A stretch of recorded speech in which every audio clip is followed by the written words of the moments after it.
So now we have a problem statement. Exercise 3.15.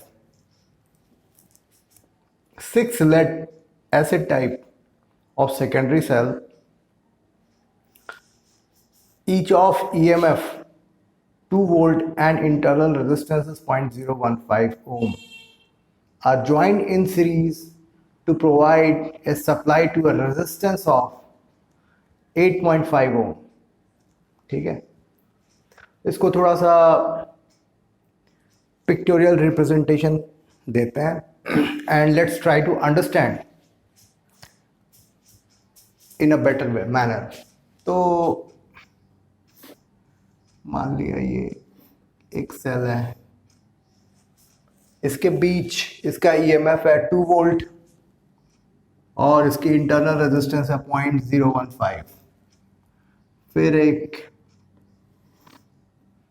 Cell है 2, 3, 4, 5 and 6. इस तरीके से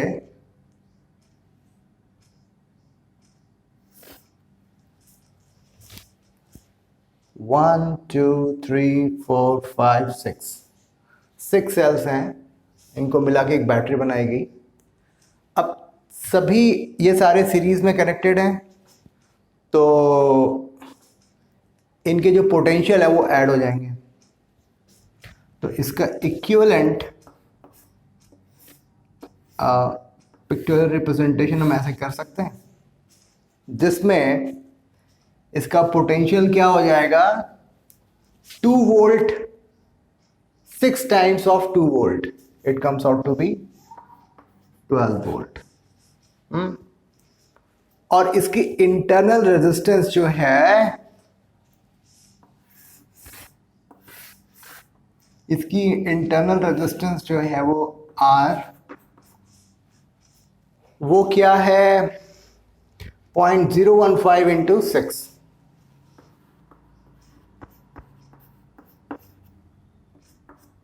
(15 into 10 to the power minus 3 into 6) 90 to 10 to the power minus 3, 0.09 ohm. 0.09 इसका internal resistance आ गया. ठीक है, अभी इस डायग्राम को हम ऐसे ही रखते हैं और इसकी इंटरनल रेजिस्टेंस जो है इस तरीके से हम आइडेंटिफाई करेंगे 0.09 ओम इंस्टेड ऑफ 0.015. और फिर देखते हैं कि कितनी करंट इसमें पहले फ्लो होती है और उसके बाद टर्मिनल वोल्टेज क्या होगा. ये दो चीज़ें हमें पता करनी है. तो ये कुछ यूं ऐसे होगा और एक रेजिस्टेंस ऑफ 8.5.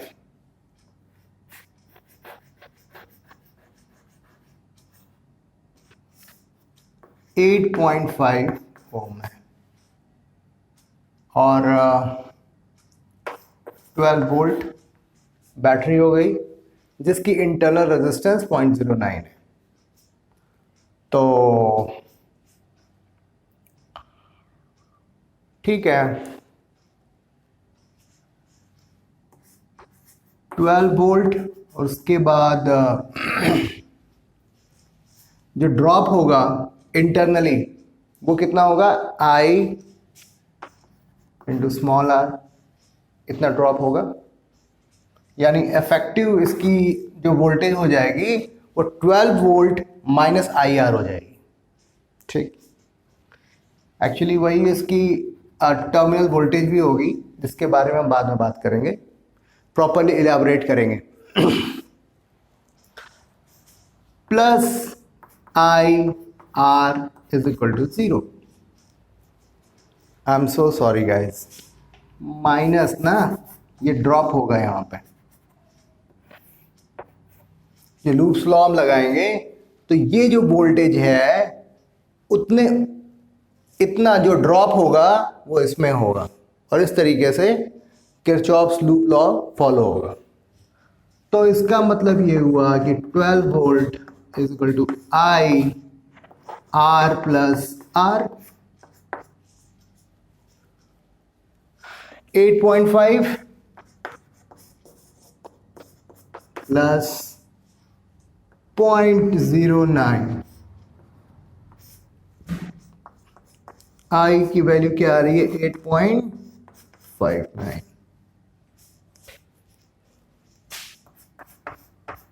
आई की वैल्यू 12 डिवाइडेड बाई 8.59 ठीक है।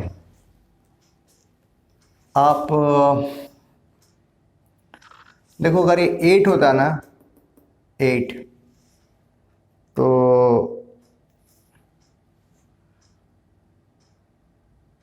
इसकी वैल्यू 1.5 आती, यानी 1.5 से थोड़ा सा कम होगा ठीक। और अगर ये 9 होता 9 तो 9 मीन्स 12 डिवाइडेड बाई 9 4/3 1.33 होता। इसका मतलब ये हुआ कि जो वैल्यू आएगी वो कितनी होगी 1.5 और 1.33 के बीच में होगी। अगर ये वैल्यू 8 होती तो 1.5 आता, ये वैल्यू 9 होती तो 1.33 आता ठीक। इसका मतलब ये जो वैल्यू होगी 1.33 और 1.50 के बीच में होगी। तो सेफली हम इसे मान सकते हैं कि 17 डिवाइडेड बाई 2 8.5 1.41 ले लो एम्पियर ठीक है। अभी क्या इसको 8.59 इतना कॉम्प्लेक्स है, इसको आप डिवाइड करते बैठोगे ना तो बहुत टाइम लगेगा। तो value of current comes out to be 1.41 ampere. तो इसमें इस सर्किट में आई ऐसे 1.41 एम्पियर फ्लो हो रहा है। अभी इन्होंने एक और रिक्वायरमेंट इनकी है कि what is the terminal voltage. तो टर्मिनल वोल्टेज गाइस ये पॉइंट और ये पॉइंट, ये दो टर्मिनल मान लो। एक्चुअली इन ट्रू सेंस ये और ये है, लेकिन ठीक है यहां पर लेते हैं फॉर आवर कन्वीनियंस। और ये देखते हैं कि इन दो पॉइंट से बीच में पोटेंशियल ड्रॉप, पोटेंशियल क्या होगा। तो इसमें नीडलेस टू से जो ज़्यादा पोटेंशियल होगी वो ये पॉइंट होगा और जो कम पोटेंशियल होगा वो ये पॉइंट होगा। तो ए मान लो और ये बी मान लो। तो ठीक है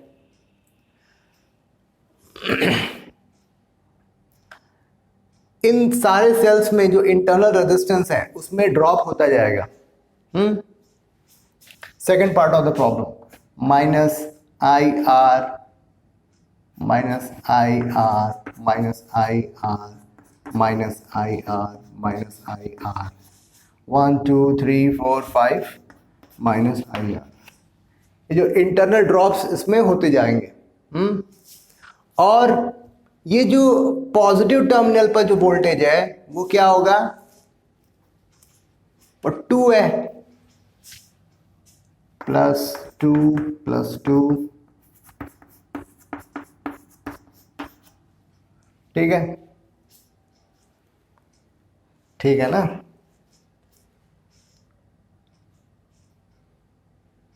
दैट्स ऑल। ये पॉइंट था हमारा VB और यहां पे इज इक्वल टू VA ठीक है, यहां से यहां के बीच में। अगर आपको इसको इसके जगह पर इसको कंसिडर करना चाहते हो, इस डायग्राम को कंसिडर करना चाहते हो तो ठीक है, कोई प्रॉब्लम नहीं है। ये पॉइंट A मान लो, इस पॉइंट को B मान लो। तो VB माइनस 0.09 ठीक है, ये मेरा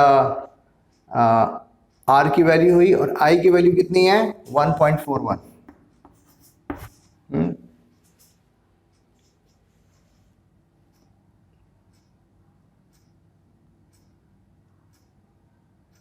प्लस VB माइनस IR, और यहां पर जो पॉजिटिव टर्मिनल पर कितनी voltage I 12 is equal to VA। आप इसको सॉल्व करो चाहे इसको सॉल्व करो, both will give you same result. ठीक, इसको थोड़ा सा और इलेबोरेट कर देता हूं मैं। VB minus 6IR plus 12 is equal to VA. So both equations will give you same result. No problem. VA minus VB. This would be our potential difference. Potential at terminal. Potential difference between these 2 points of the terminal, or you can say potential of the terminal. ठीक है। VA minus VB, 12 minus 9 1 जा 9 and 14 9 जा 126, और ये कितनी बार 1 2 3 4, ठीक है। तो अब इसको माइनस कर लो। 12 0 0 0 0 1 2 6 9 1 3 7 8 11 11.8731 वोल्ट। ठीक है, ये जो हमने डिस्कशन किया है, ये this is the first part of the problem statement 3.15। अभी एक पार्ट और बचा हुआ है, इसको भी हम लोग सॉल्व कर लेते हैं। ठीक है, अभी ये सेकंड पार्ट हम देखते हैं इस क्वेश्चन का। A secondary cell after long use, एक सेकेंडरी सेल है जिसने काफ़ी लंबे टाइम तक इसको हम यूज़ कर रहे हैं, करने के बाद इसका EMF जो है कम हो गया। EMF is 1.9 volt. ठीक है, and large internal resistance 380 ohm. What is the maximum current drawn from the cell? Could the cell drive the starting motor of a car? तो यानी कि काफ़ी लंबे समय तक जो है ये सेकेंडरी सेल को यूज़ करने का में क्या होता है कि इसका EMF घट जाता है और इसकी इंटरनल रेजिस्टेंस जो है वो बढ़ जाती है। ठीक, तो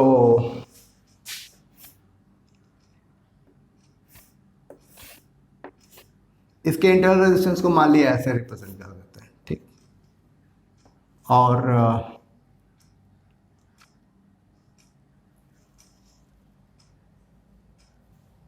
ठीक है, तो इसके अंदर जो है इसमें actually this is not the right way. चलो इसमें जो करंट फ्लो हो रही है उसके बारे में बात करते हैं। तो EMF क्या है 1.9 वोल्ट। तो ये इसके बीच में जो है जो इंटरनल रेजिस्टेंस है वो 1.9 वोल्ट का ड्रॉप होगा। ठीक, तो I की वैल्यू और R है 380। ठीक है, I comes out to be 1.9 divided by 380, 19 into 10 to the power minus 1, 38 into 10, 0.5 into 10 to the power minus 2, 0.005 ampere या 5 मिली एम्पियर। तो 5 मिली एम्पियर से तो आपकी कार स्टार्ट नहीं हो सकती है ना, क्योंकि कार स्टार्ट करने के लिए अच्छी खासी करंट चाहिए होती है। मतलब जो मेरी अंडरस्टैंडिंग है वो मतलब 5 मिली एम्पियर में तो कुछ नहीं होगा। 5 milli ampere is very less amount of current. तो मेरे ख्याल से 15 to 20 एम्पियर तो मिनिमम होना चाहिए। और मेरे पास मुझे नहीं पता कितना, लेकिन हाँ इस करंट से आप कार को स्टार्ट नहीं कर सकते। ठीक है, So this was all about this problem statement 3.15 और देखते हैं इसका एक्सप्लेनेशन क्या दिया हुआ है 3.15